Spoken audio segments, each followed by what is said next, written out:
All right, now it's time to get into WWF Monday Night Raw, January 11th, 1993. I wasn't even born yet, little dude. No, I was, let's see, I would have been like 3 months old. not too much going on from here. But yeah, I was alive at least, and wrestling was changed forever on this day, James. But before we get into the episode, let's take a look at what was going on in The Observer, because The Observer was around at this point as well. This fucking thing was around for goddamn Isn't that ever. Crazy? Same dude, too. Same dude, yeah. I wonder what Alvarez was doing. Probably backyarding. Probably sweet, too. Yeah, you're probably right. He was just waiting for TNA to come around. He had some shit he wanted to say. He had some shit he wanted to get off his chest. He felt it coming. He felt WCW dying and TNA being born. Well, from The Observer from January 4th, 1993, in USWA news, the Christmas creature isn't Brian Lee, as speculated on here last week, since he was working house shows the last few nights. It's Kane. While Lee was working SM Smoky Mountain Wrestling, shows the same nights. It is instead a rookie wrestler who is 6'8", named Glenn Jacobs. Yes, James, it is Kane. Kane. He was unmasked in a title versus mask match with Lawler on December 28th. However, they put makeup on his face to make him resemble Sid Justice and got him out of there so fast that probably some fans thought that's who it was. And I think we have watched a Christmas Creature match on Patreon. Yeah, I might not have been there for that one. It might have been me and Tony. It might have been for Christmas. I think me and Tony and I might have watched the Christmas Creature match and then a David Otunga Randy Orton match in the same episode. It was a really fucked up week. Yeah, I must have been in Japan for that one or something. I don't know what was going on. Right? Yeah, I don't know what happened. Christmas Creature. Yeah. What, was Kane ever Candy Cane anywhere? No. Why do I feel like that was a thing though?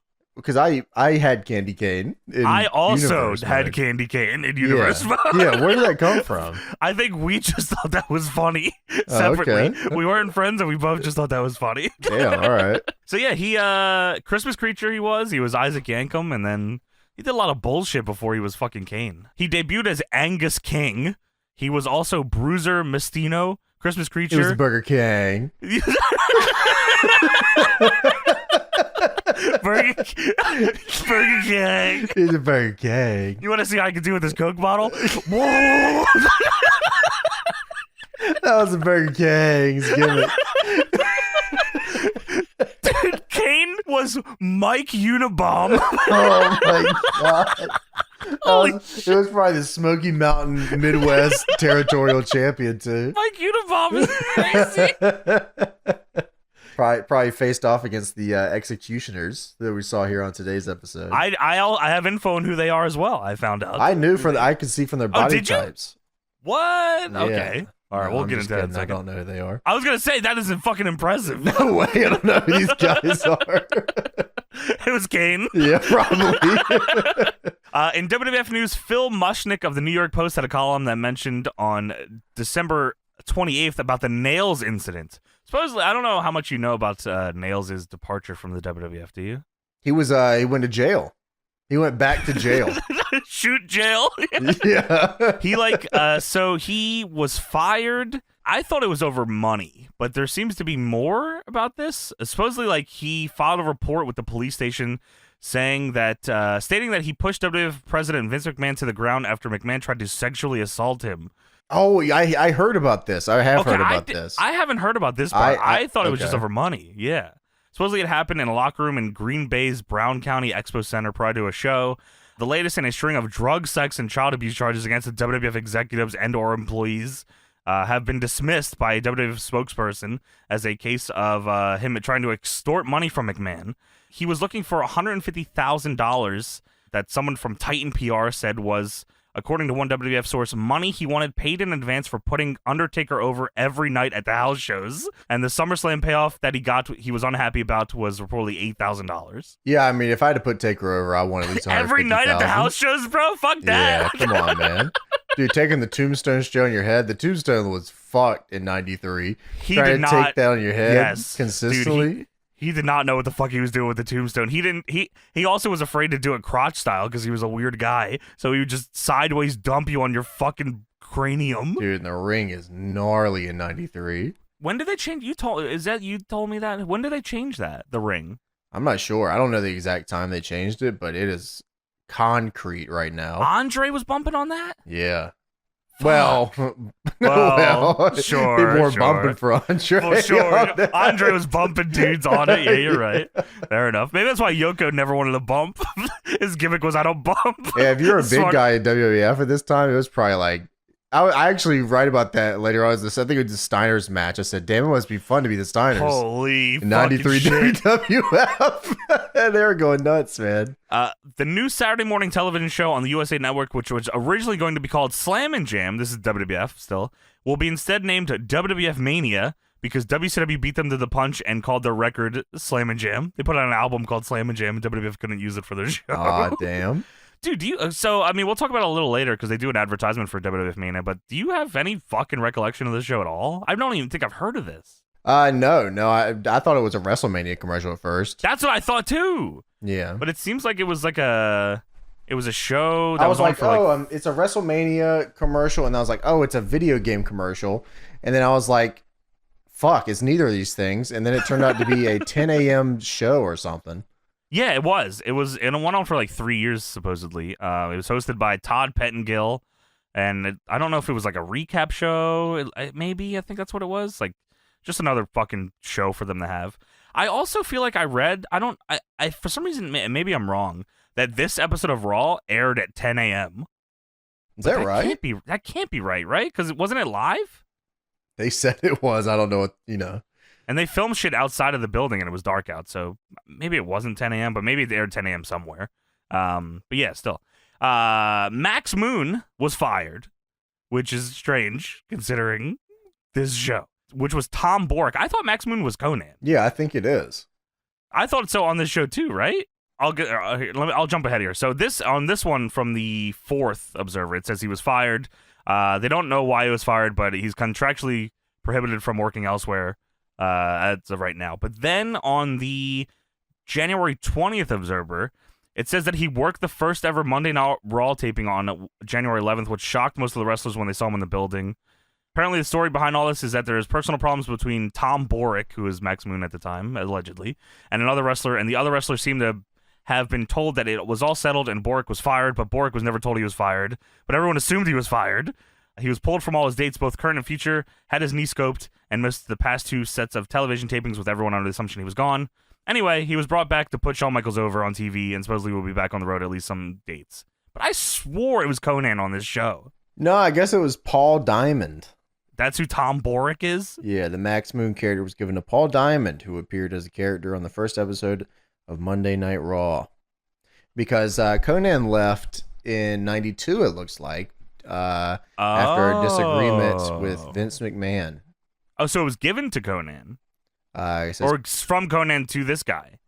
Conan made his WWF debut in Hershey, Pennsylvania under the name The Comic Kid. Okay. After 3 televised matches, Conan left the WWF. He was not showing up to events because he was getting popular in Mexico, and he had heat with fellow workers and had a strained relationship with Vince McMahon, who invested heavily into the Max Moon character up until that point. So I guess in 92 up to 93, he was Max Moon, and then he said, I am out. It says here, while still part of WCW, Conan that is, he was contacted by talent scout Pat Patterson, which led to a meeting with Vince where the initial idea for what became Max Moon was discussed. According to Conan, when he was wrestling in Japan, he saw a Japanese anime cartoon robot on TV that shot confetti and fire, and Vince asked if he knew anybody that could design it. So then he was given the outfit, which was purchased by the WWF at the cost of $15,000. So, yeah, that's just for that. He saw Mega Man. He said, damn, that's cool. He saw fucking Power Rangers. That's probably what it was. Yeah, Jesus. That's fucking crazy. Wow. I swore I looked at the guy's face on this show. I was like, that's Conan. I was waiting for him to do the rolling clothesline. And the tequila sunrise. Yeah, tequila start peeing on him. Hike his leg up. He didn't do any of that. Grabbing his nuts. He didn't do none of that shit. From the Observer from January 15th, 1993 in WWF News, Horace Boulder, Bill Irwin, and Scott Putski received tryouts at the taping. Boulder beat Louis Spicolli, but did a job for Virgil, but looked really green, although he got a decent heel response. So Horace Boulder is in the eyes of the WWF in 1993. He could have potentially just been signed here by the WWF, and they made the biggest mistake ever by not. Yeah, he could have been Hulk Hogan too. Dude, oh my god, if they had Horace Boulder playing Hogan, they had fake Diesel, yeah, and like fake they Razor, definitely, I bet you, like easily did that. They definitely wanted to try him out to do that. They were probably like, yeah, this could maybe work. Could you the Fu Manchu? We can work this out. Fake NWO in fucking 95 or 96, whatever that was, would have been gnarly. It says in January of 93, he was the Predator in WWF. The Predator? And he lost to El Presador. I mean, I'm sorry. El Matador? El Matador. Yeah, sorry. No. Well, and also from The Observer, January 20th, 1993. Meltzer writes, funny story from the show. One of our readers happened to be running by the Manhattan Center between the periods of a Rangers game on the same night that Raw was going on. Sean Mooney asked them to stay and pretend they were buying tickets so there were people there to buy tickets for next week as Bobby Heenan trying to get into the building as a rabbi. He says, even something as little as that is a work. People trying to buy WWF tickets. Yeah, that's great. I mean, he's got to let them know, you know what I mean? Hell yeah, you can't let them get away with that shit. No fucking way, dude. You expose them. Let them know. Fight back. Last piece of The Observer here. Meltzer wrote here like a big thank you letter for 10 years of like people reading The Observer, and at the very end of it put, P.S. For the few of you who have come to the conclusion at this point that Dave's sure trying to get himself over, I feel sorry for you. I think you should consider taking a week off and heading to the beach. It's not very healthy going through life and not being able to differentiate between a shoot and a work, especially when it should be obvious. That is meant very seriously, not sarcastically. Being unable to differentiate here means you are probably seriously misjudging many things far more important. Maybe I'll see you there if you can wait until March or April. Dude, what? At the end of that? It's like a long fucking thank you, and then like you had to put a PS, fuck you haters. And I mean that with 100%, with 1,000%. This was the first shoot brother HH. I meant this very seriously, not sarcastically. That is insane. Your purpose in life is to be reading The Observer, sucking my dick daily. Your life is nothing. You serve zero purpose. You should work yourself now. You should go to the beach now and get some other piece of that oxygen in the ozone layer. You should go to the beach now. Oh my god, low tier Meltzer is out of control. That's crazy, man. Holy that's fucking crazy. shit. You should go to the beach now. That was in 93. That's crazy. 93 Meltzer was fucking all these dudes, that man. Is nuts, dude. Wow. Dude, 93 Meltzer with a Twitter would have been unbelievable, I think. Yeah, he was probably a loose cannon, crazy back He then. was. I bet. Oh, you were getting shit talked to through your mailbox. He was sending a letter to your house and saying, fuck you. Go to the beach He was now. He was sending a fax to you and tell you to fuck off, you mark. That's crazy. Last piece here, Meltzer writes, your subscription is meaningless. Dude, I need the lightning picture. Meltzer. Usually you go to the beach now. Meltzer's got all these dudes in fucking all sorts of Asians reflector setups.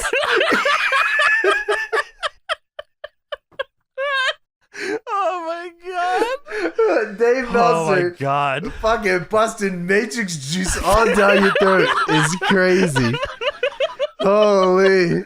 That's so base. Yeah, he's with your mom when she's just out of the shower. Sucking on her juices. Oh, it tastes like pennies and nickels. She said she was going to get the pH levels right.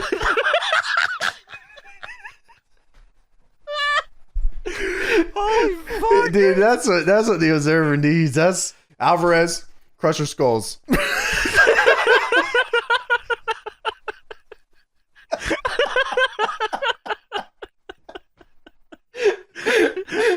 Holy shit. Oh, mentally untouchable, bro. You should go to the beach now. Keep going back to the Observer because you keep smelling the syrup.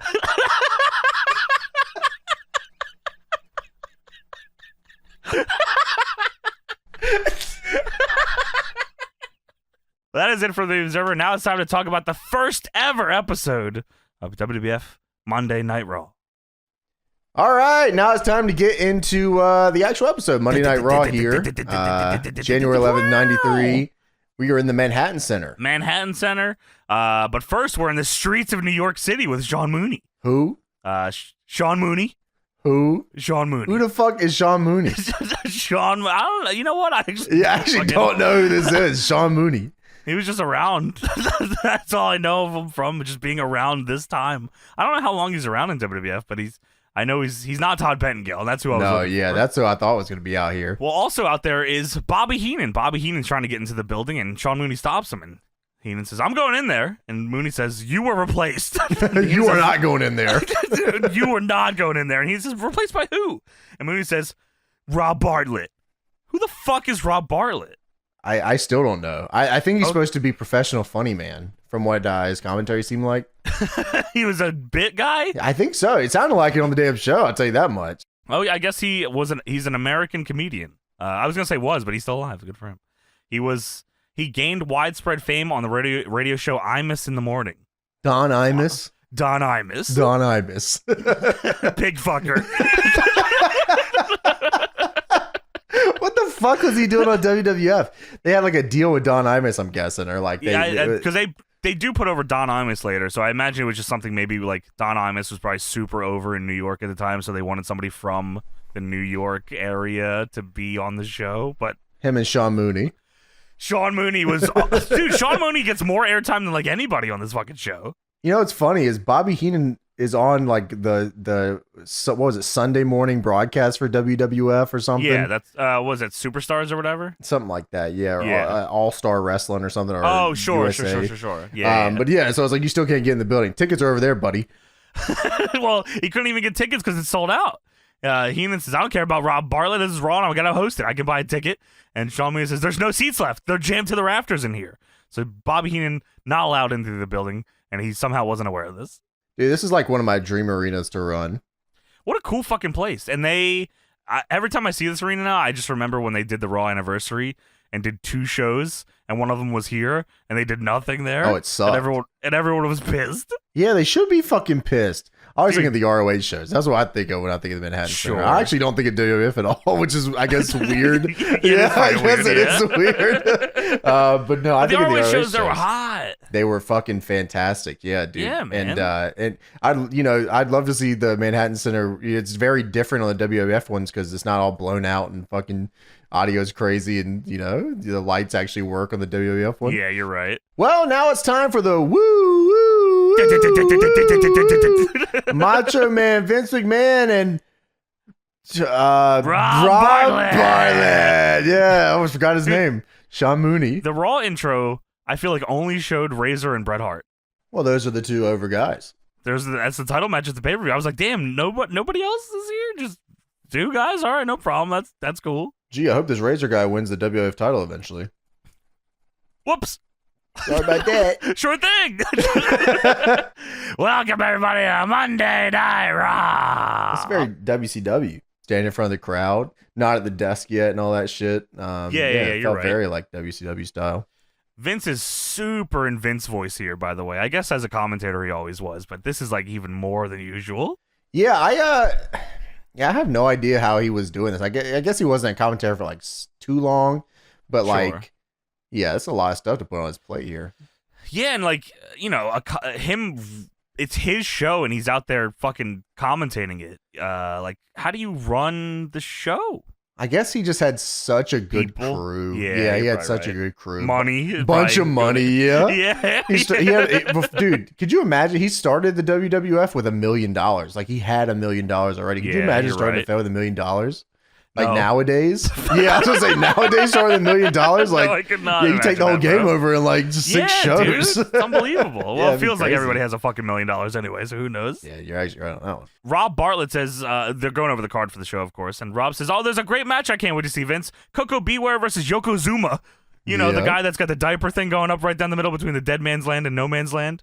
He calls him Yokozuna the whole show. So is Mr. Fuji later on.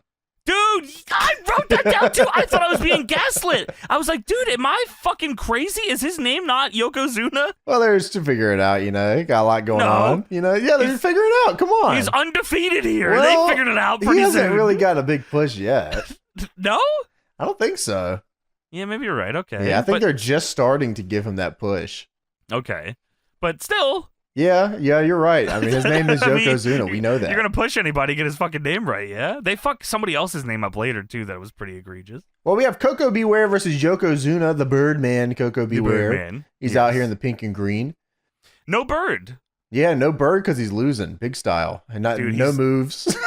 He's losing crazy and getting buried on commentary, too. Yeah, but look at the fucking drip. Koko B. Ware look good as hell out there. So Yokozuna's out here. Mr. Fuji's out here. Got the girls out there with him. Give him the flowers, everything like that. Whole presentation, man. Crazy. They're really pushing the gimmick now. I guess, you know, with TV and everything, they're like, this is the next guy we're going to really push and get out there.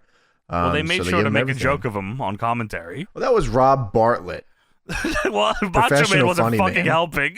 Well, Macho Man's just going with the flow, you know what I mean? And you're fired, Macho Man. Get out of here. Please get the fuck out of here. We don't want you to wrestle. Go to hell. You're so old. You're 36 years old. Get the hell out of here. That's what's happened, right? Like, they say he's too fucking old to wrestle. Yeah, and they want him as a commentator. Too old, yeah. Yeah, that is fucking... I actually don't even know how old Macho Man here. I don't think he was that old. Probably not. No, but I mean, to Vince, I mean, maybe in that era, like if you were older than fucking 30, you were a piece of shit. He was like legit just at 40, yeah, 41 maybe. He works for another fucking like almost 10 years after that, right? Yeah. Yeah. And when he retired, he still challenged Hogan to a shoot fight. For the kids. Yeah, for the kids, pussy. In the hospital. You don't want to fight for charity, pussy? You're not a man. Look at you. Well, Rob Bartlett says, you know, I've often wondered what happened to Gary Coleman, Vince. And Vince says, ha ha ha, he grew up. There he is. Talking about Koko B. Ware, of course. I said, holy shit, okay. Oh, I missed that. Yeah. So he's Gary Coleman. And then Yokozuna comes out and Macho Man says, the world's biggest egg roll. And Vince says, all right, well, he's undefeated. Yeah, well, Rob Bartlett says he's got a big fat ass. Look at that big fat ass on that guy. Look at this big fat fucker, man. You should go to the salad bar, you fat. Dude, just fucking roasting everybody in every match. Dude, he calls him a big butted Oriental. And Vince says, yeah, well, I guess so. Okay. Thanks, Vince, for the insight there, buddy. Vince is like struggling here because I feel like he wants to go along with it, but he like, big butted Oriental, dude, please fucking chill. Well, he's always got an ass like an amphitheater. He is fat. I'm sure the thought process was Vince wanted to get these guys over, and then here's Macho Man and Rob Bartlett, and they do not give a fuck. Well, James, this is Raw. It's uncooked, uncut, and uncensored. Oh, yeah, they say that a lot. They love that shit. They are trying to get that over crazy. If Tony was here, I'd be making us do that, but he's not here. Someone says, shouldn't Yoko be wearing a bra? Rob. And then Vince says, not here in the WWF. Certainly not on Monday Night Raw. Yeah, he says, don't regulations indicate that Yokozuna should be wearing a bra? Dude, fuck you, man. Fuck you. And he means that with 100%, 1,000%. Fat fucking Yokozuna in his ass. Dude, we're trying to push him. Please. Yeah, you're right. Yeah, certainly not here on Monday Night Raw. No way. So Yokozuna is throwing Koko B. Ware all around here, right? He's got a big fat ass. Yoko and Koko are having a fucking match here, and they're both fat. Where's the bird? Oh, he ate it in the back because he's fat. Fucking fat. Okay. Maybe not here in the WWF. Okay. That's what they explained that Frankie's not out there because Yokozuna ate him in the back. Fuck, man. Fuck. Well, to be fair to the WWF at this time, certainly Monday Night Raw as well. Yeah, well, you know, they were very much. I mean, everything on the show was uncensored, uncooked, and uncensored, and uncut. Yeah, like it's fat. Yeah, well, everything on this show is all I was gonna say. It's very I mean, it's literally just stereotypes. Everything on this show is literally just a stereotype. That's all he was booking. That's all they had in '93. Yeah, that's it. The only thing that Vince McMahon could resonate with in '93 was, "What do I know you from being?" Yeah, he like looked at you one time, and he just like the first fucking thing that came to his mind that was Oriental. It's like Futurama, where they get their job and they get it implanted in them, and they can never change it. Yes, that's was like Vince getting your gimmick in the WWF. You're right. You are Yokozuna, and you're with Mr. Fuji, and they throw salt, and we're gonna call you fat on commentary for the rest of your life, incessantly. You are fat forever, you fat bastard. So Holy crazy, shit. Man. So yeah, the story of the match is that Koko B. Ware has no idea how to get Yokozuna off his feet. No one's bumped him before. That's his gimmick. He's never lost or even fallen down. And Koko fails to do any of this. He tries. He like does some drop kicks. He does 2 drop kicks and then launches himself full speed at Yokozuna, and he moves, and Koko dies in the ropes. It's crazy looking. Yeah, the ropes are, I don't know if they're loose or whatever, but he fucking ate those ropes. Maybe he just fucking put all his weight on them. I don't know. Yeah, right. But Yokozuna hits the leg drop. The butt drop? Yeah, with this fat... amphitheater-esque ass. Why did he say butt drop? Why did he like? I don't know. Like, that is a move. Yeah, that's a fucking super like well-known move. I imagine even from a casual. Fucking Hulk Hogan did the leg drop forever. So is that a butt drop? No. All right. Well, Yokozuna hits the choo-choo train in the corner, and then Yokozuna hits the bonsai drop for the win. Squashola. That's what Macho Man called it in the replay. Ooh, the squashola. Yeah, don't worry about that. Right. You're fired, buddy. Dude, get out of here. You're old. You're old, and you're not cutting no more. Get out of here. So, yeah, we hate Macho Man, and we hate Yokozuna, and you're not up next, Macho Man. Crush over here. He's Hawaiian, brother. We'll talk about him later. Don't worry about it, Macho Man. Crush, brah. That's crazy, man. Yeah, the stars of the future are all here on Monday Night Raw. I guess so. Well, it's the Royal Rumble. It's coming up soon. The ground will shake and the earth will rumble. The Royal Rumble. 30 wrestlers, 1 ring, and something's got to give. Also, Bret Hart versus Razor Ramon for the WWF title, which sounds awesome, by the way. Yeah, it does sound really good, actually. I don't know how well that match went, because I don't think I've seen it, but it sounds. Yeah, I don't think I've seen it either. We could watch it, I guess, eventually. We should, yeah, unless it sucked. Yeah, unless it was bad. Yeah, I don't know. They come back from the commercial. There's a Raw ring girl with a sign that just says Monday Night Raw. Yeah, like it's supposed to be like, the boxing, I don't know what they call them. Ring girls. The round cards on. Yeah, ring girl, sorry. Yeah, with the round cards on it. But yeah, this is just the Raw logo on it. Yeah, it's just a Raw logo. You are watching Raw. Oh, we know. It's literally everywhere. Macho Man says, I'm glad I got X-ray vision. All right, you fucking freak, you're fired. Get the fuck out of here, you old fucking guy. I can't fire him yet. He's in the goddamn Royal Rumble. Well, Vince says, for all you Bobby Heenan fans, let's take you to him via videotape. He's talking to the Narcissist. Holy shit. You're right. This is a brand new word. Dude, Bobby Heenan does a whole pre-tape. Who is this guy, Narcissist? Bobby Heenan calls, he says, Mr. Perfect, you're not perfect. You're not perfect like Narcissist. Narcissist. You're definitely not no Narcissist, and you know who agrees with me is Ric Flair. Ric Flair agrees that Narcissist is the only perfect man. He says that we both agree that Michelangelo couldn't capture on canvas the stupendous qualities of the Narcissist. You're gonna think Narcissist is from another world. What is going on here, dude? Yeah, well, Mr. Perfect, your ass is going down when Narcissus shows up, brother. Who came up with this gimmick that they didn't know how to fucking pronounce this word? Yeah, that's right. No, this was a Greek god, Narcissus. The Greek god Narcissus is here. Yeah, the Greek god of Yokozuna as well, I think. Yeah, this is a good episode here. Narcissist. Narcissus is Lex Luger, I think. It is Lex Luger. And he's Narcissus, the Greek god. Because he comes in and does the mirror. He's the erection of perfection is his gimmick. Right, yeah. Mark Jindrak did that a little better because his shit was crazy. Dude, his shit was out of control. Yeah, that was like crazy. Oh, by the way, Bobby Heenan saying Narcissus 40 times is 400 times. You know what's funny is I know that Heenan did it like he probably did the promo and then Vince said, "Say it more, say Narcissus more." I thought Vince just fucked it up, and then I realized they all fucked it up. It's Narcissus. It's like it's a real, or it's a Greek, like Narcissus is a Greek god. Narcissus. But is that right though? Yeah, Narcissus. I'm about to listen to it. Hold on. Pronunciation Dude, here. It fucks my brain up. Maybe I'm wrong. Narcissus. Yeah, I think Narcissist. No, it's not Narcissus. It's Narcissus. But that's.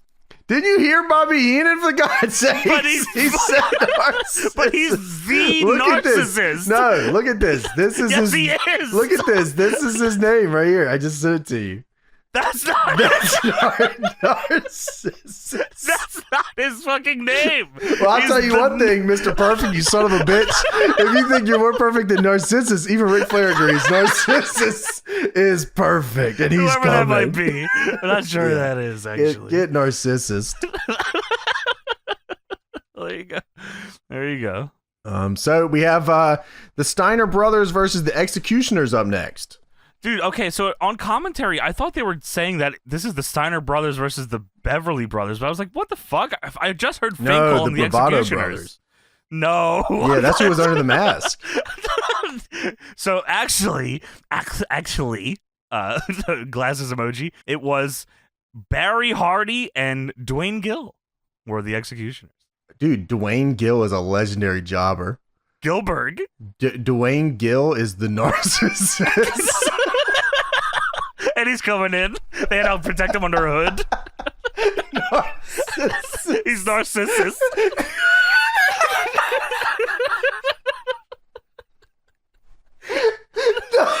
He's here, bro. Here he is. Man, he's here. He did it. He had a hell of a match. Steiner Bros gave him one.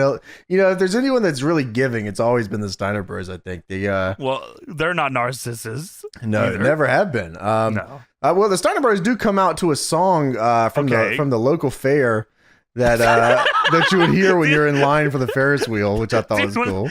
When they came out, I was like, wow, this is Doink's music. And then little did I know that Doink was going to be involved in this. The whole show. Doink is here the whole show. Just fucking around. And they're like, oh, there's fucking Doink. The clown. Yeah. So that song was called Prides of Michigan that they started using like a week before this. That's what they should have used. It should have been. I think they only just debuted in the WWF. Yeah, I guess that makes sense, right? I saw a sign that people were like, they're coming to take over the WWF or something. But yeah, crazy fucking song. Yes, State Fair song is a perfect definition of what they had there. The Executioners, by the way, they're in all black with black masks, small. Steiner Bros look like, dude, just crazy compared to them. They look like insane. Like that. The Steiners are fucking yoked here, man. Yeah, they are. And Scott's still got the black long hair, singlet gimmick going on. Yeah, they got a lot different than you would expect. Well, Rob Bartlett says, which one of these is Rick or Scott? You don't know anything at all about wrestling, do you, funny man? So the match starts, and Doink the Clown is running around here in the crowd, just fucking around with the fans. And Vince says, hey, it's a goofy clown in the background. And Steiner hits the craziest tilt-a-whirl side slam I think I've ever seen. It's a tilt-a-whirl slam, but he switches the side that the guy lands on. It was insane. Yeah, he does this late into his WCW run, actually. He does this fucking for a while. Nuts. Yeah, it's a great move. Well, Doink ends up in the front row here. He's parading around, and Rob says, oh, that's Dork the Clown. And Vince, I guess Vince is just like hearing what he wants to hear, or he's just super confused. His head's all disassociating big time. I think so, dude. I think because he says, yeah, that's Dork. What a name for a clown, Dork. And then Macho says, his name is Doink. And Vince says, Yeah, Vince says, his name is Doink. That's right, it is Doink. It could be Dork, I guess, but it is Doink. His name is Doink. Hey, you're fired. Please get the fuck out of here, old man. You are so old. Yeah, dude. So Rick Steiner reverses an Irish whip from one of the executioners, and the executioner, from how hard he was being Irish whipped, falls face first into the ropes and dies. Koko Beware-esque. Yeah, dude, this is, I mean, the Steiners gave him an ass whipping. And I you know what's crazy is that the Steiners were being still pretty nice in regard to... they could have been worse. Yeah, Steiner squash matches. Like, I've seen... They get worse. Dude, we've watched WCW squashes with the Steiners where, like, Scott, I don't even know if he would call shit. He would literally put you on the top rope, belly to belly, off the top in a squash. Is not the finish. Yeah, that's crazy, man. So, I mean, in regard to this, they were pretty nice for the most part here. Yeah. By the way, when you look at the scale of the tag division in this company at this point, sure, the Steiners do not belong here. They are so out of the league of anybody here. Well, TV squashes, I guess, were super, okay back then. Like, that's what people wanted to say. They just wanted to see the stars hit their moves and win. They didn't care about anything else. Yeah, no, it's just funny trying to thinking about integrating these guys into a division where it's like, dude, they're so credible already. You know what I mean? Like, you don't even have to build these guys. People were excited to see the Steiners here in just the to WWF. See them, yeah. Yeah, you're right. But yeah, so Rick beats the shit out of this dude. Steiner line runs him in the corner. Doink's on hard camera doing bullshit with the people in the crowd. Vince says, Rick Steiner is a dog of sorts. He's fucked up by this point. Vince is already Doink. Over it.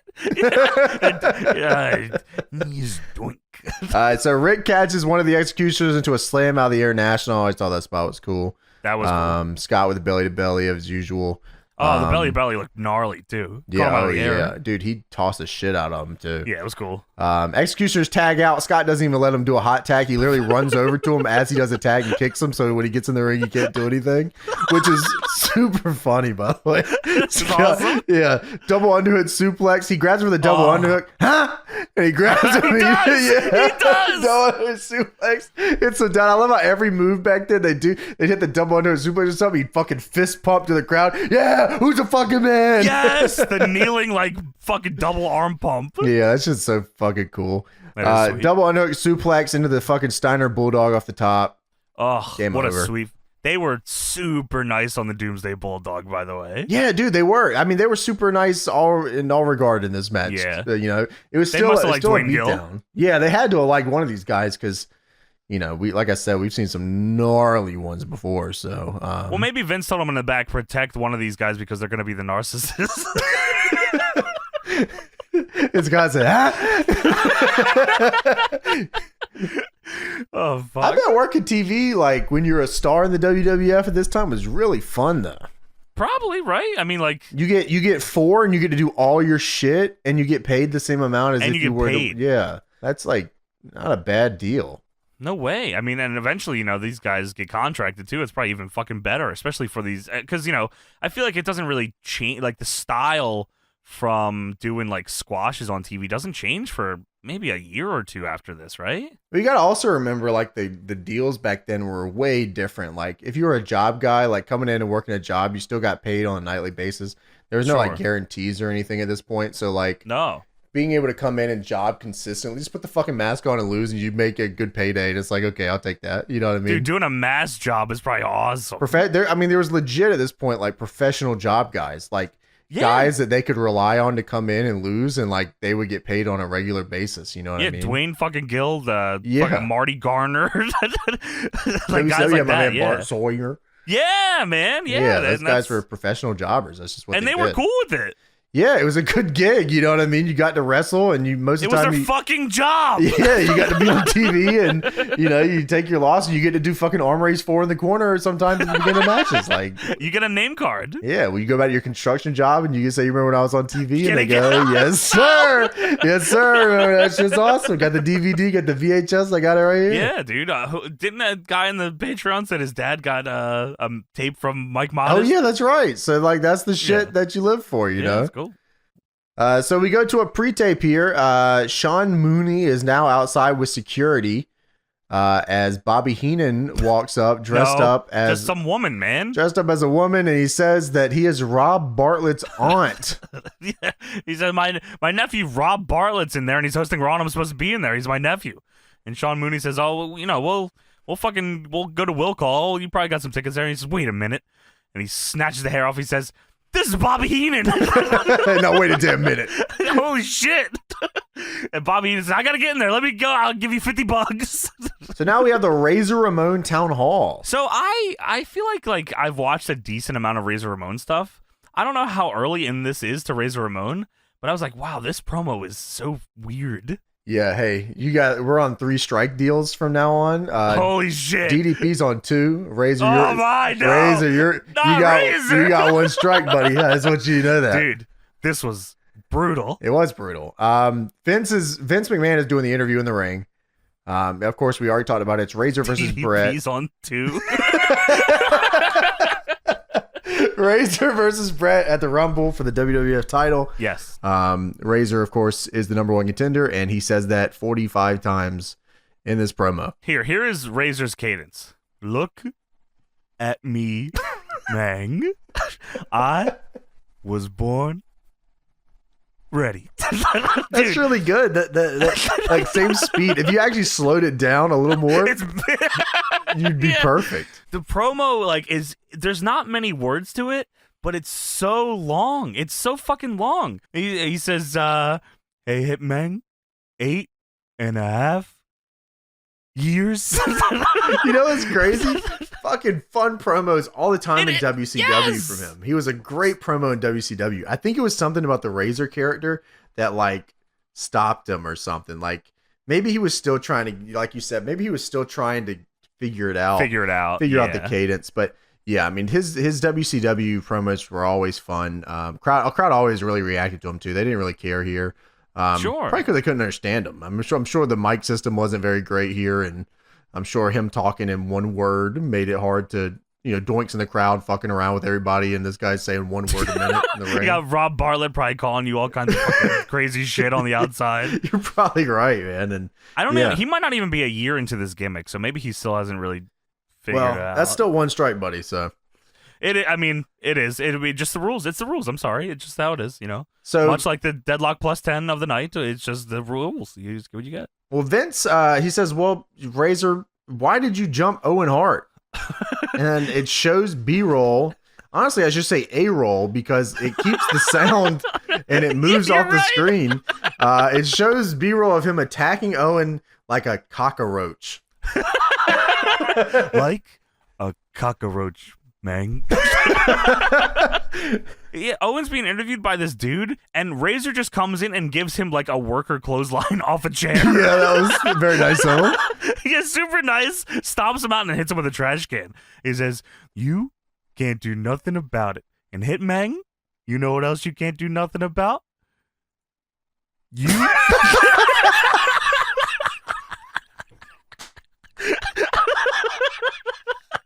Can't do nothing about Razor Ramon taking your precious gold at the Royal Rumble. Line. Dude, it's like Randy Orton shit. You know what's crazy? I feel like historically Vince has always wanted guys to talk. Dude, Razor is so good looking and like such a like phenomenon just looking at him, and in the ring he's so smooth. I wouldn't even have this fucking guy talking, period. No way. Like just look at him, like he's the bad guy and he throws a toothpick and like, you know what I mean? Like that's all I need to see. He throws it at Vince's face here too, and Vince says, that's why he's a bad guy. He was about to consider firing him right there. Dude, there was such a hesitation there, James, that he was like, I swear he was like, you're fucking done. Fuck you. There's a hesitation because he thought Razor would say, and one more thing. And another thing. Yeah. This promo is worth watching just to understand what the fuck we're talking about. This is crazy. It is crazy. It's really nuts. The cadence and speed that he decides to do this promo in. I guess that's how Vince, one of those guys, if they were heel to do that kind of shit, was like, real slow, methodical type shit. And I guess Razor is a descendant of Jake Roberts, so maybe he got some influence from him, like talking like that, just slow. Yeah, maybe, but he slowed down even more than Jake does most of the time. Yeah, you're right. Yeah, that's true. Well, the WWF Headlock on Hunger Somalia Relief Fund show's coming up. Now, this is a very nice thing, is it not? This is very nice that they're doing this. They're working with the Red Cross here. And Rob Bartlett says, while they're showing a WWF Headlock for Hunger thing, they're doing a show in Somalia, trying to fucking raise awareness and shit. Rob Bartlett behind this graphic says, we're going to hear from a Native American Tatanka now. Jesus! We're also going to hear from Razor Ramon. And one more thing. Guess who's here? We got TV time now, you fucking asshole. Razor's still in the ring. And Hitman, I got one more thing. Anyway, here's Native American Tatanka. And Tatanka does a nice promo, and he fucking talks about Headlock for Hunger. And we come out of the promo, and Vince says, that's Tatanka, by the way, Rob. it cuts from Tatanka doing the yell, the fucking Tatanka yell. And Vince goes, well, that's Tatanka. Yeah. Hey, I'm Tatanka. Oh, that's Tatanka. Okay. All right, cool. Rob wasn't watching the show, I guess. I don't blame him. So, next up, we have Max Moon versus Shawn Michaels for the Intercontinental Championship. And Razor's still in the ring. Another thing. And HBK. I got one.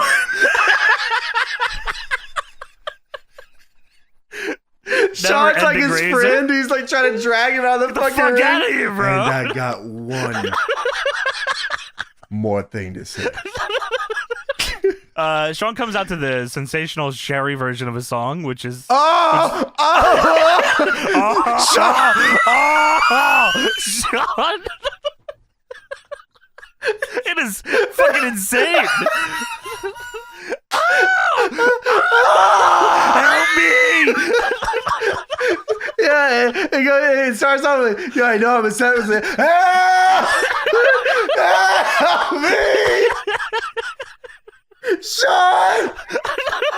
Help! I think he's cute. I know he's sexy. And one more. No. Razor, get the fuck out of here. Razor, get the fuck out of here, man. Sean.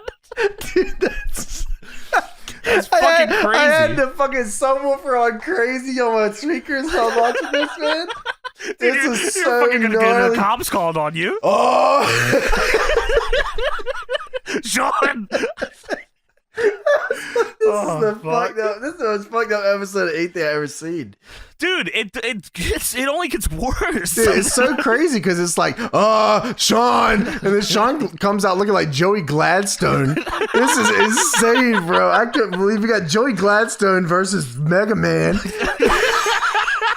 Who I thought was Conan. I couldn't even enjoy it now. Oh my god. Well, Sean has what do you think of the light blue strap on this IC title? You like that? I did like that they changed the strap a ton on this belt. I did too. I thought that was cool. Yeah, I like that. I thought it was cool. It's a lot of money to spend on this shit, but I guess they had Fuck it. So. Yeah, they had plenty of goddamn money. It seemed like they spent $15,000 on this Max Moon outfit. Yeah, what a dumb idea.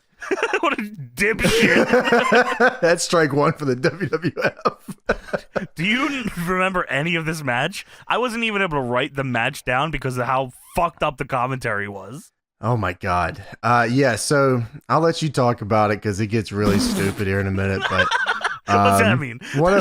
Because I know you got a lot of it written down, probably. Of course I do. Yeah, but there was one funny part that I liked that was it goes to commercial and it comes back from commercial.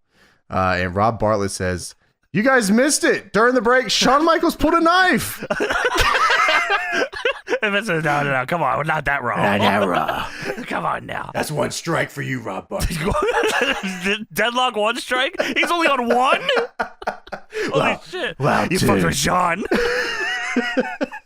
Don't fuck with Sean, you get a strike. So it actually, I was like, oh, that was funny. I actually laughed at that when he said that. Shawn Michaels put a knife. That was good. And Vince immediately shot him down. No, fuck you. But then it gets bad. So the president, Jack Tunney of WWF, apparently tried to pardon Mike Tyson out of prison. but he couldn't. But he was able to get him a monitor and a telephone. And now he is watching Max Moon versus Shawn Michaels on Monday Night Raw. And guess what? We got him right now on the line. He's on the line, and it is Rob Bartlett doing a Mike Tyson impression. He said, hello, Vince. Vince says, Mike, is that you? And Rob says, I'm here in solitary confinement. Vince says, well, we're here at Monday Night Raw. I'm watching. I swore at one point I had to stop watching. Like, it was on, and I had to look away to, like, kind of do something else for a minute, because I'm looking at the screen. It's fucking Max Moon in this big blue outfit. It's Shawn Michaels. Doink the Clown is running around in the crowd, and I'm listening to Rob Bartlett do Mike Tyson impressions phone conversation with Vince McMahon. My brain was gonna fucking explode. Yeah, you know what's funny about this is, like, I, like, disassociated with this match. I'm like... I haven't watched any of this match. They could have been doing the craziest shit ever. But like they didn't, by the way. Yeah, I'm sure they didn't. But I disassociate here. I come back 10 minutes later and they're still doing the Mike Tyson. First off, the match is still going on. Second off, the Mike Tyson voice is still on commentary, and through the whole match. Doink is still in the crowd. He's still fucking around out there, man. That is crazy. Well, Vince tells Mike Tyson, I hope you're enjoying Raw. And I'm Rob in prison. Help! Help me! 5 calendars. I got 5 calendars, bro. Come on, dude, this show was 1 hour, and he didn't take his 1 hour out of his prison schedule. This is his 1 hour. Yeah, this is one. He didn't want to come to the Manhattan Center. Yeah, you're right. I guess Jack Tunney tried to pardon him to get him here, but it didn't work. He got him in trouble by trying to pardon him. Yeah, he made him watch Raw. That's your punishment. Doink is on the screen, and he says, who's that on the screen right now? Is that Oprah Winfrey? And Vince says, no. There's no telling who you're going to see on Monday Night Raw. That's Doink. And Mike Tyson said, dork. Holy fuck, dude. Holy fuck. Yeah, this is 10 minutes long, by the way. Yeah. He says, I got a question. What do you call this thing he's doing to him right now? And Vince says, it's a chin lock. And Mach says, ooh, it's a thing Buster Douglas should have done to you. And they both laugh. I'm watching Max Moon fucking get chin locked, and this is all fucking going on. Doinking around in the back. I can't fucking take it anymore, man. It's all good, because HBK hits the teardrop suplex, and he wins. So he hits the sweet chin music. It's not called that yet. It's just a savate kick. And then he picks him up. Max Moon slips out of the teardrop suplex. Then he gets hit with a teardrop suplex. It's also not called the teardrop suplex yet. It's just a suplex. Hit him with the suplex. Well, it probably was called the teardrop suplex. Vince, historically, does not call these moves.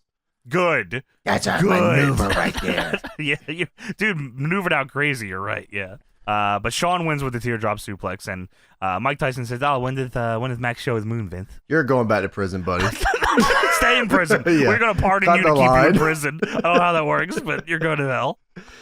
Well, WWF Mania is here, Saturdays at 10 a.m. Yeah, 100% caffeine free. I can't do that. I don't know what that fucking means. No, you can't fucking do that. You did for a couple days. Yeah, I went like 5 or 6 days without caffeine, which is... Yeah, and you then you almost died. Yeah, you're right, which is why I'm back on it. Yeah. Have you died since? No, I've been good. Okay, well, there you go. And then it shows the most fucked up graphic of Danny Demento and the Undertaker. I don't think that's right. Oh, what was the Undertaker called back then? Damien, no. Oh, sorry. Danny fucking Demento, yes, versus the Undertaker. The Narcissist. Damian fucking Demento. Yeah, crazy graphic here. Right, dude, it is fucked up. And so I feel like we've talked about Damian Demento on the show before, but do you remember like his resurgence in like YouTube era of like early YouTube era of your online history? No. Do you remember that at all? So I think I talked about it before, but maybe I can find one for you. But he popped up at some point. I don't remember what fucking year it was, but he had like a YouTube channel, and he would like upload videos like shitting on WWE, but like he would like make videos. I don't know. He might have been a great fucking worker, or he was actually tilted, but he would make videos super up close, smoking penises, bald, staring like it was like a sideways shot of his fucking face, and he'd say, "Don't fucking call me a jobber. I wasn't a jobber." Oh, wow. Yeah, dude, it was awesome. I always look forward to the Damian Demento videos. If anyone can find those, please fucking tell me where they are. Yeah, that's gnarly. He would like also do art. He was a crazy bastard. I loved it though. Yeah, that sounds awesome. I know more of him from that than him wrestling Undertaker on this show. Oh, yeah. Well, we'll get to that match here soon. That was something. But we go to a pre-tape here, which is the Royal Rumble Report brought to you by IGO with Mean Gene Okerlund. Yeah, IGO, the integrated conditioning programs. I didn't realize IGO stood for anything. I actually didn't either. Yeah, I just assumed it was just IGO. Why don't you get on IGO? Yeah, I need to get on IGO. If anyone has 20 milligrams of IGO on a weekly basis, please get up with me. Weekly? Jesus. Yeah, things have changed around here. Wow, I respect that. But yeah, so Shawn Michaels is set to face Marty Jannetty with the IC title on the line. Sherry's going to be ringside, but we don't know whose corner she's going to be in. Well, Shawn says she will definitely be in my corner because the women love me. Ah! Yeah, well, Sherry's going to be in Shawn's corner because she sang his fucking song. How about that? That probably makes sense. Well, Marty Jannetty doesn't believe that. He says the Royal Rumble is going to be Marty Jannetty Day because it's the day he's going to get everything he wants. He's going to get the IC title. He's going to end the career of Shawn Michaels. And he says, maybe you don't know Sherry as well as you think you do. I think he does. Yeah, he does. I mean, she did a song. Yeah, and you're fucking fired. So are you, Macho Man. Yeah, get out of here, dude. And here's a list of people who are fired. Ric Flair, Tatanka, IRS. This also, surprisingly, the list of 93 Rumble participants. Yeah, I was very confused on what any of these names meant because I was like, it went for the Marty and Shawn thing. And sure, yeah. Then I remembered it's Marty Jannetty Day, so I knew what these were for. So. These are a list of people he owes money to. They did a couple of promos in between here. Yeah, Mr. Perfect cut one. Mr. Fuji cut one and called Yokozuna Yokozuma. That's his name, Yokozuna. No, it's unbelievable. I said, dude, what is going on here? Dude, it was so crazy because it's the list. It's just like, it's WWF wrestlers. And then, it's got Earthquake, got the Berserker, got the Undertaker, got Carlos Colon, got Genichiro Tenryu. Dude, Tenryu will be here. I said, what? Tenryu? We got Tito Santana. We got Typhoon. Yeah, those were the special guests. We got Jim Duggan, who says he'll give you 110%, tough guy. Oh. You're fired. Get the fuck out of here, oldie. You are out of here, buddy. Get your old ass out of here. And then, of course, Brett and Razor for the WWF title. So, yeah, they had, 45 minutes. They spent 15 on this Royal Rumble report. It felt long, right? I don't know actually how long it was, but it was like a huge portion. I guess maybe that's all. They Razor's promo was actually supposed to go longer, so they had to fit in something else. Crazy. Razor actually didn't talk enough. So we have a pre-tape here. Sean Mooney, of course. He's outside with people lining up to get tickets for next week's Raw. Liar, work. It's not. They don't really want to buy tickets. Get fucked. Meltzer exposed your ass. Meltzer exposed your ass. Get exposed. Go to the beach now. Well, Sean Mooney stops a guy trying to get into the rabbi, and he says, "Excuse me, sir, I just want to ask you a question. Are you getting tickets for next week?" And the rabbi says, "Sir." The rabbi says, "I gotta get inside. I gotta see my nephew. His name's Rob Bartlett. I'm his uncle Morty Feldman." I don't know if that was a reference to something that I don't know or I don't know. Well, Sean Mooney says, "Oh, I ran into your wife earlier." My wife. He exposed that it was Bobby Heenan earlier, but okay. He says, the guy says I have to. He's got the tickets for tonight. Rob's got the tickets for Raw on discount. He's a good bagel. He's a good boy. And Sean says, "Uncle Morty, you seem to be having a problem with your beard." Hold on a second. Bobby Heenan! Got his ass again. Pulls his beard off. He says, "I gotta get inside. I'll do anything. I gotta get inside." And then he thinks about it. He says, "The roof." He says, "There's gotta be a way in through the roof." So I guess he's gonna go to the fucking roof. That is crazy. Like what? Okay, well, he there's can't a camera on him. He can't get in the building, but he will be on All American Wrestling WWF 12 noon on Sunday with Mean Gene. Oh, great. 12 noon, 10 a.m. They were really fucking trying to get kids to watch this show. Yeah, you're right. I didn't even realize that, but yeah, you're right. All these morning shows are crazy. It's got to be for kids, right? Yeah, I guess so. Or older people, maybe. And this is still new generation, so I guess so. Yeah, older people, watching the news. No, they're watching MASH. Got that goddamn MASH. A-Team. Nah, mesh. No. It shows a clip of Kamala turning on Whippleman and Kimchi. Yeah, so just before that, they show the commentators and Vince say, "Oh, join us for the hottest live action round. It's Monday Night Raw. It's uncut." And then Macho and Rob both fuck up their uncut and uncensored lines, and Vince stares at him. He says, "Okay, let's get this right." And then they do it again. That's so crazy, man. Vince probably, "You're fired, and you're fucking you're all fired. Macho Strike Man, two. you're fired. Strike two, Rob." Vince says the Ugandan Giant, the mighty Kamala, this past weekend on the WWF Network. The Dumont Network, brother. Is that what he said? No. Holy shit. I was going to say, wow. That'd be crazy. That would have been awesome. It should have been on that instead. He says he saw the light thanks to Reverend Slick. So on Superstars, Kamala won a match, it looked like. And then Harvey Whippleman and Kim Chi poked and prodded him and slapped his bald head around.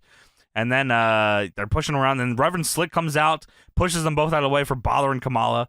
And he says, "You got to fucking knock it off." Then Kimchi fucking decks Slick. The crowd boos. Then they go back to slapping Kamala around. Kamala then starts slapping his belly. The crowd gets super fucking fired up. Kamala chops Kimchi, goes flying over the top rope, and then he chases Harvey Whippleman up the ramp. Dude, you remember Kimchi was in MLW? I do remember that. What the fuck were they doing? He was in like 3 fucking battle riots.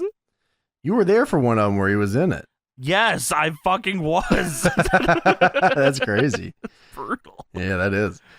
So now it's Danny fucking Demento versus the Undertaker. Yes, it is. And so they showed Damian Demento in the ring here. Yes, and the like you can hear the light gong go off behind him, but I feel like they fucked it up because they stopped it very quickly. And then all of a sudden they started again, and Undertaker's already at ringside on the stairs doing his taunt. I said, "What is happening here?" Yeah, and Rob Bartlett goes straight to making fun of the Undertaker. Dude, immediately. And Paul Bearer. Also, I don't know if you heard this, because I heard it and I tried to figure out what it was. When Taker's music is going on, the commentary is talking, but there's also a voice behind that, which I didn't know if was a part of Taker's song or was something from production leaking through or something. I couldn't fucking figure out what it was. It was pissing me off. So if anyone knows, it was Sherry.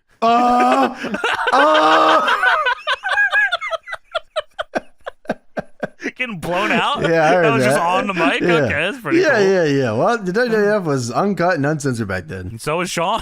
Yeah, and so was Marty.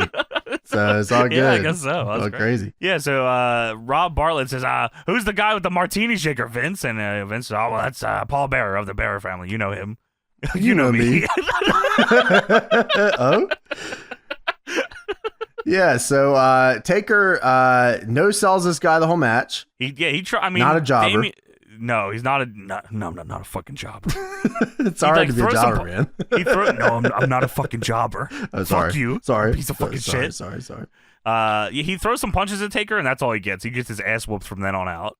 Yeah, I mean, that's, you got to pay your dues to the dead man, Taker hits old school, and, no one cared about that move yet. No, and it sucked. And this match sucked. So, and they both suck. Yeah. Taker no-sells this guy, hits the Taker line, but it looks like a cross body, just fucking railroads him. Hadn't figured it out yet. Macho Man on commentary says, "Oh, 2 big names in the WWF going head-to-head on Raw." I wasn't sure what match he was talking about. He's watching another next one. week. He's watching another match, yeah. He's watching the cage match for next week. What a crazy guy, man. But yeah, so Tombstone over the shoulder style, head right on the concrete mat. Fucking hits him with the tombstone. Ring does not even move. It is fucking disgusting looking. It didn't. I don't know if you were being protected on Taker's tombstone then. I don't know, man. No, man. He was killing dudes with this shit back then, dude. Yeah. But Taker wins the match, though. Shockingly, Undertaker. Now, how did this guy do the job? He's not a jobber. Dude, Nails is going to fucking riot for him here. He's in jail with Mike Tyson. I'm going to pardon him. So Taker wins, and Paul Bearer comes, and everyone's happy. Oh. And next week, of course. Next week, we have Woody Allen versus Mia Farrow in a steel cage. Dude, what the fuck? Yeah, they just Monday Night Raw doing bits, bro. Big bits, guy. They were like, "Oh, Mr. Perfect and Ric Flair and El Matador, and also right here, steel cage match. Woody Allen squares off with Mia Farrow." I said, "They had a graphic for it and everything." These guys, this felt like like, maybe why I thought we already watched this is because this feels like episode 1 of Shotgun Saturday Night. Oh, yeah, you're right. Maybe in a bigger place, though, yeah. Yeah, exactly. Well, that's not the end of the fucking show. I thought it was. I swore. I was like, because that's the send-off. But no, it wasn't. We're back. Yeah, Vince McMahon's got to interview Dork. Dork the clown is at ringside here, and Vince is talking to him. Yeah, Vince says, Dork likes to make children cry, not laugh, and Crush has warned you about that. And Doink says, he warned me about what? And Vince looks at him and says, making children cry. Hey, we got TV time. Yeah, Come please, on. fucking let's go here. And Doink says, if they don't have a sense of humor, that's their problem. And if I laugh, that's all that matters. That's real shit. And if he came out here right now talking about Crush, he'd be crying too, and I'd be laughing. Well, Crush does come out here, James, and I don't know if I had ever heard Crush talk before. Yeah, dude, I did not know this, but it turns out Crush is Tito from Rocket Power. That's a good gimmick. Hey, brah. What's up, brother? He said, hey, brah, before you put your... Hey, brother. That's crazy, man. Hey, brah, before you put your size 14 shoe in your size 20 mouth. What? Yeah, you heard him. You better look over both shoulders, brah. You got that? This is just a warning, brah. If you catch, this is like Hulk Hogan as the fucking Tito from Rocket Power. Yeah, as HOI just say, brother, I'll kill you. I'll fucking kill you, bro. You will fucking die, bro. If I catch you touching anyone else playing your stupid jokes that only you're laughing at on anyone else, bro, you might be wearing a cast on both arms and both legs. You got that, brother? And Doink then pulls out a water gun and shoots Crush in the face with it. So then he shoots him in the head with his own gun, and he says, aloha to that, brother. What a good gimmick. Great gimmick. A and great next week, Woody Allen versus Mia Farrow in a steel cage. Yeah, dude, Crush chases Doink around the ring, can't catch up to him, so he goes in the ring and starts throwing a tantrum, and Doink laughs at him on the floor. Yeah, that's a good way to build a star. Yeah, I mean, he was destined for greatness here, being put with Doink. I imagine that was a big angle. Paid off, probably made a lot of money. Yeah, I'm sure it did. Anyways, Woody Allen versus Mia Farrow steel cage next week. We're still not done, James. There was one more part after this. No, of course there was. Sean Mooney's back. Yeah. What happens here with fucking Sean Mooney? He says, Heenan, you can go in now, by the way. They're waiting for you. They're on the roof. They're waiting for you. Go on down. He said, oh, great. So he goes over to the thing. He says, all right, gotta go. And then the show ends. They're on the roof. He says, oh, you're good. You can go. And then the show ends. Okay. That is Monday Night Raw, the very first episode. Looking at what this show is, like, this is their first fucking Raw. And, like, I don't know how this survived. This was cutting edge, uncut, uncensored. Raw! Just how you like it. We've reviewed the first Nitro, right? Yeah, we have. Oh, that was the fucking Bostomania. Yeah, we have. Well, we've reviewed the first Nitro, and now we reviewed the first Raw ever. Yeah, I think Nitro's got that W. I think they won this one. Yeah.